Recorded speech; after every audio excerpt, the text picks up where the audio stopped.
Yo, what is going on, everyone? My name is Nick, or the Notorious Fantasy, and in today's video, I'm bringing you guys my top tier wide receiver rankings for fantasy football in 2020. Now, I'm doing these by tiers so that I can talk more in depth on each player instead of just doing like, the top 25 wide receiver rankings in one video and only talking about each player for about like 2 minutes. So hopefully you guys do enjoy this. I did the same thing with running backs for the last 2 weeks. So if you guys want to check that out, the running back rankings are done. Running backs 1 through 20. So before we get into the video, I'd like to ask if you guys could click that subscribe button if at any point you end up enjoying. It's free and I produce content every single day. We're going to up to multiple times every single day coming up in just a bit. So I'd really appreciate that. And I'm going to help you guys win your fantasy football championship. So let's get into the video though. Top tier wide receiver rankings for fantasy football in 2020. Coming in at number 1 with no surprise is wide receiver Michael Thomas of the New Orleans Saints. FFPC ADP number 5.35. What FFPC is, if you're new here, is one of those type of leagues where you play in high stakes type of leagues, so $100+ entry fee. He's going as pretty much the 5th player overall coming off the board in like every single draft. He goes between slots 4 and 6 after the big 3 running backs of Zeke, Saquon, and CMC come off the board. Typically, then you will see a guy like Michael Thomas get picked. And now with the concerns of Dalvin Cook maybe holding out, he may even move up higher. Maybe could be the 3rd or 4th pick or the 4th pick in a lot of leagues now that Zeke's got that Rona. So right now, Michael Thomas, 6'3", 212 pounds. This guy's been in the league for a bunch of years since 2016, and he's just been absolutely eviscerating defenses since then, especially last year. Wide receiver number 1 in fantasy football out of New Orleans. 23.4 PPR points per game. Number 1 at wide receiver. 16 total games played. 186 targets. 11.6 per game. Number 1 at wide receiver. 149 receptions. 9.3 per game. Number 1 at wide receiver. 1,725 receiving yards. 107.8 per game. Number 1 at wide receiver. 9 total touchdowns. 3rd amongst wide receivers. And 20 red zone receptions. Number 1 amongst wide receivers. So last year, this guy was number 1 amongst all categories aside from total touchdowns. Now, I know you might be reading, holy shit, he had 186 targets, which was a record. How is he going to replicate, or the receptions was a record? How do you fucking replicate that from a year-to-year basis? It's easy. What happens is the New Orleans Saints offense, Sean Payton bases it on one thing. It's Drew Brees dropping back a little bit and either throwing the ball to Michael Thomas or throwing the ball to Alvin Kamara. That's the only system that is in play there. They bring in Emmanuel Sanders, which I actually believe will end up helping Michael Thomas because now there's another wide receiver out there besides Ted Ginn to actually help Mr. Michael Thomas because you actually have to be worried about Emmanuel Sanders. Now, I understand Emmanuel Sanders is no longer in his prime. He's no longer, you're not thinking, holy shit, Emmanuel Sanders is going to absolutely dust me. But you might be thinking, hey, there's another guy out there besides Michael Thomas. But the goal of the offense is to give the ball to Michael Thomas and get it into his sweet, sweet hands so he can catch the ball probably 150 times again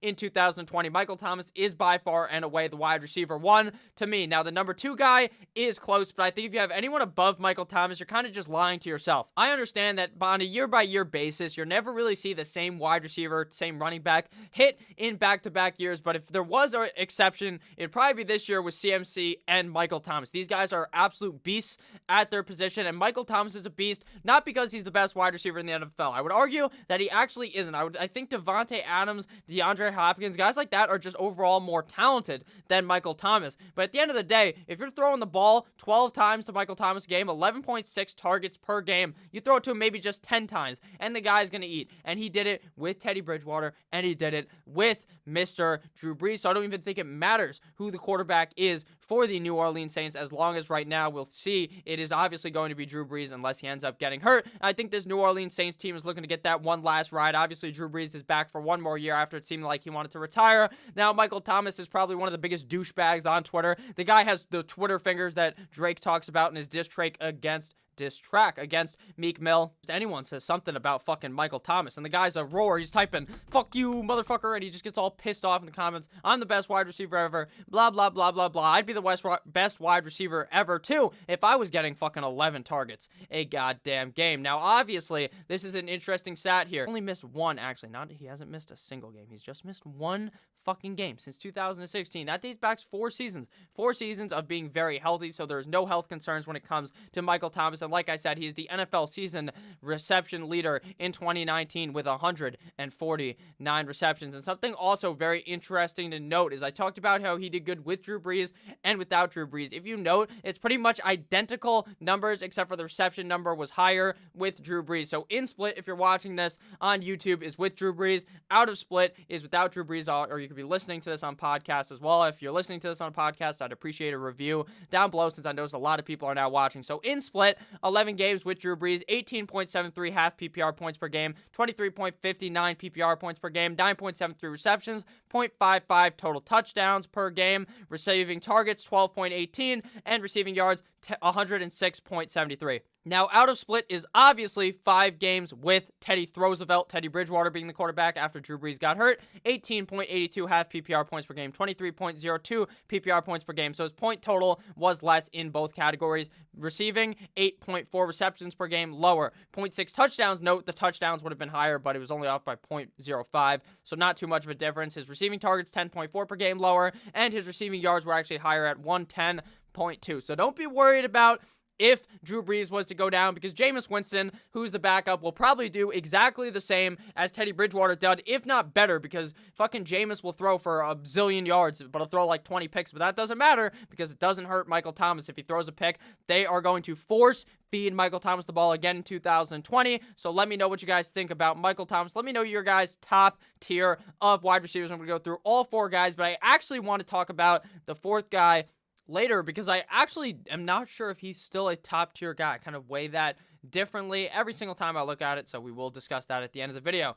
And if we look at his points, this guy was just safe as it could fucking get. 22 points, 18 points, 16, 18, 41, 16, 22, 27, 28. You can just pause the video and look at it. This guy's above 10 points every game. He's near 20 points every single game, and the guy will have those games where he goes off. He's a game breaker. Scored 30 points multiple times towards the end of the year in weeks 14, 15, 16, your fantasy football championship or your playoff games. He finished 30, 30, and 31 points. So the guy was a goddamn beast all year long. It didn't matter who they put against him. Even against AJ Bouye, he's putting up points. Against Patrick Peterson, he's putting up points. Against all these talented cornerbacks, he's able to do it. Against James Bradbury, obviously week 17, he didn't do too much because it was week 17 and they didn't really need him to play, but I just think Michael Thomas will be a great wide receiver for fantasy football or all year long. So coming in here at number 2, we have Davante Adams, wide receiver of the Green Bay Packers. If you guys have enjoyed thus far, please click that subscribe button. FFPC ADP 12.69. So he's typically the second wide receiver off the board, but he's more of a, once Michael Thomas gets picked, then there's going to be a low of running backs, and then he goes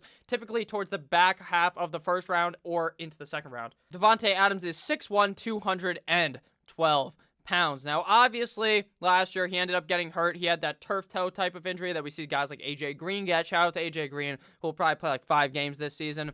Wide receiver number 22 last year, 17.6 PPR points per game, 6th at wide receiver. So he was a top 10 wide receiver. If he probably played all 16 games, he probably could have even finished inside the top 5. 127 targets, 10.6 per game, 14th in the NFL, which obviously would have been way higher had he played a full 16-game slate. 83 receptions, 6.9 per game, nice. 12th at wide receiver, the wide receiver position, 9 at the wide receiver position, 5 total touchdowns, 34th amongst wide receivers, and 16 red zone receptions, number 3 amongst wide receivers. So what happened to Davante Adams last year? Obviously, he is one of those guys that's typically thought of as a top 5 wide receiver for fantasy football. Last year, I had him as my number 1 wide receiver, and he probably wouldn't have gotten that because Michael Thomas was going so hard, but he could have ended up being close to him. He still had 127 targets in just 13 games. This Green Bay offense is centered around 2 things. It is throwing the ball to Davante Adams and running the ball down the opponent's throat. If they don't run it, they're throwing it to Davante Adams. There is no one around Davante Adams that should remotely concern you. Right now, in the NFL draft this season, they decided to draft Jordan Love and AJ fucking Dillon instead of attacking the wide receiver position. Every Green Bay Packers fan was saying, "Oh my God, please draft Jalen Reagor. Oh my God, please draft Laviska Shenault. Oh my God, please draft CeeDee Lamb. Please draft who? Blah, blah, blah, blah, blah." Draft all these wide receivers, and you know what the Packers gave you? A nice cock straight up your goddamn ass. A Packer, one of those Packer cheesehead fucking helmets, straight up your goddamn ass. That's what they did to you. They fucked you raw, and they fucked you hard. Davante Adams needed a partner in crime. He's the only fucker out there, which makes him even better for fantasy football. He is going to be getting targets up the a-hole. I think he is the only person who could even be spoken of as highly as a guy like Michael Thomas because he could truly do it. Before 2019, he has scored 10 touchdowns, 3 seasons in a row. He only had 5 last year. I assume it looks back to that. Aaron Rodgers was fucking pissed off because they drafted Jordan Love. So I think they try to pass it a bit more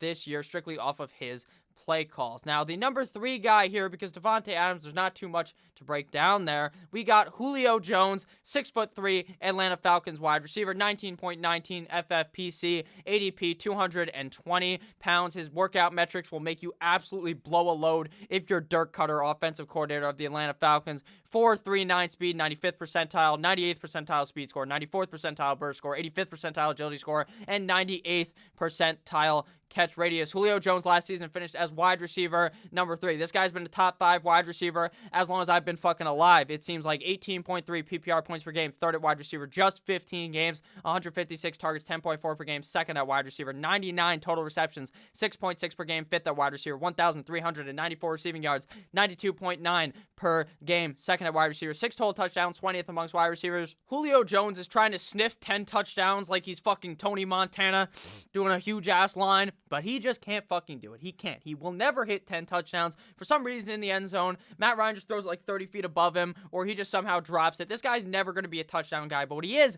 a huge yards guy. This guy is going to be balling out for 1,200 plus yards for the next 4 probably years. I understand that he's getting up there in age, but he's still going to be a baller in the league for a long time, and I think he is a baller this season in Atlanta. 12 red zone receptions last season, 7th amongst wide receivers. So the red zone, he could get the ball thrown to him 50 times. The red zone, he'd still only come down with 6 fucking touchdowns. Now, Julio Jones split. Something to note here is with Mohamed Sanu versus without. With Mohamed Sanu in the game, he had 7 games with Mohamed Sanu versus 8 without, because obviously he had that one injured game. 14.3 points per game in half PPR, 17.16 PPR points per game when Mohamed Sanu is in the game, 5.71 receptions, 0.57 total touchdowns per game. His target total was 8.86 per game and 80 receiving yards per game. Now, without Mohamed Sanu playing in the games, 15.56 half PPR points, which is more without Mohamed Sanu, 19.25 PPR points per game, more without Sanu, 7.38 receptions, more without Sanu. His touchdown total was lower, 0.25 per game. He just wasn't finding the end zone deeper into the season, 11.75 targets, so that's almost 3 more targets without Mohamed Sanu and 104 total receiving yards per game. So he's going up 20 plus receiving yards per game. He's going up a bunch of targets. So this is going to look better. Mohamed Sanu obviously got his ass shipped off to New England, and there's really no worry. The team is pretty much the exact same as it was in 2019. What they do is they take Austin Hooper, they say, get the hell out of here, and they put in Hayden Hurst. Pretty much like the same fucking thing at tight end. They have a running back who's injury prone. Same thing as the past with Devontae Freeman. It's going to be the same shit. They were the most pass-heavy offense last year. They were slinging the rock at every given occasion. And there's this thing that I always talk about in my videos. It's the Matt Ryan year split. This motherfucker, one year he's good. The next year he's hot. Then he's good, then he's hot. Then he's good, then he's hot. Last year, we saw good Matt Ryan.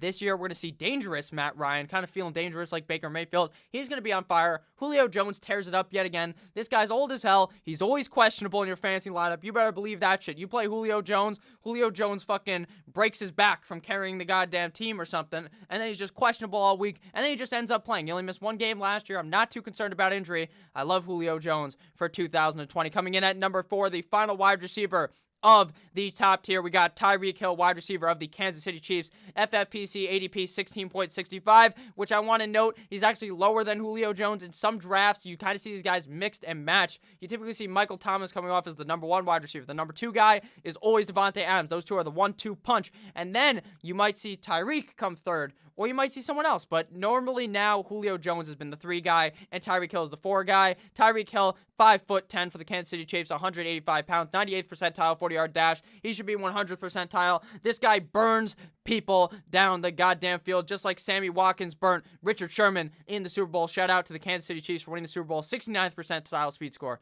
Very nice. 94th percentile burst score, 98th percentile agility score, 94th percentile catch radius. He can do it all. Wide receiver number 30 in 2019. Just playing 12 games, 15.7 PPR points per game, 11th at wide receiver. 88 total targets, 7.3 per game, 43rd. 48 receptions, 4.8 per game. Target total is actually much higher than you would actually think it would be, because he's one of those guys you think of, oh, he's a burner guy. He is, but he's still going to be catching the ball a decent amount during the game, even though they have a lot of nice options around him. They have like the fastest offense I've ever seen in my life, and they add CEH, another dangerous piece to this offense in the NFL draft. 48 receptions, 4.8 per game, 36 at running back, wide receiver, I should say, 860 receiving yards, 71.7 per game, 31st at wide receiver, 7 total tutties, 13th amongst wide receivers, and 4 red zone receptions, 60th amongst wide receiver. Now, while his catch radius is good, he's not one of these guys where when they're in the red zone, the ball is either going to go to CEH this year or it's going to go to fucking Travis Kelce. You better believe that. He's not going to be scoring very many touchdowns from inside the red zone. Now, last year, this guy is as volatile as it gets. I understand that he has these boom games, but his volatility isn't actually as bad as you would think it is, but he is kind of volatile. 4 points, 25 points, 16, 14, 26, 33, then 0. He puts up a fat up goose egg against Michael Davis, and then he goes for 10, 13, 23, 12, and 10. So he is kind of volatile, but he does have those game breaker type of games.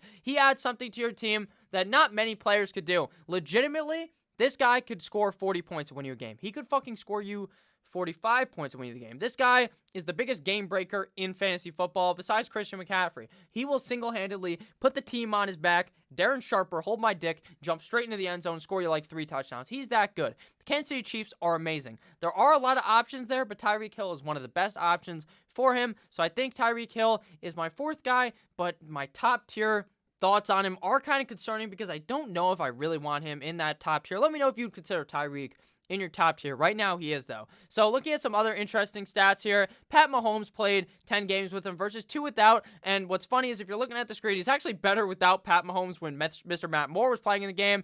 12.47 PPR points with Pat Mahomes versus 17.3 without. But you could note that these were definitely better matchups for Tyreek Hill. 14.77 PPR points versus 20.3. He was getting a lot more receptions with Matt Moore. 6 receptions versus 4.6. 0.5 touchdowns versus 0.6. So he's better touchdown rate with Pat Mahomes, obviously. 8.5 targets versus 7.1. And 108 receiving yards versus 64.4. So he's playing better with Matt Moore, but that doesn't fucking concern me at all. Pat Mahomes is still the best quarterback in the NFL. I'm sorry to all you Lamar truthers. No, Pat Mahomes is better. He single-handedly beat the goddamn 49ers into submission. I love Pat Mahomes. Tyreek Hill is great, though. And looking at the final stats here, we're going to be talking about sports injury predictor because you might actually think that Tyreek Hill might be injury prone because he kind of misses games. He does this, does that, but sports injury predictor has him slated as a low risk of injury, so there's no real concern when drafting Tyreek Hill. Of injury, his predicted game miss for 2020 is 0.01, and his chance of injury per game is 2.9, so extremely low.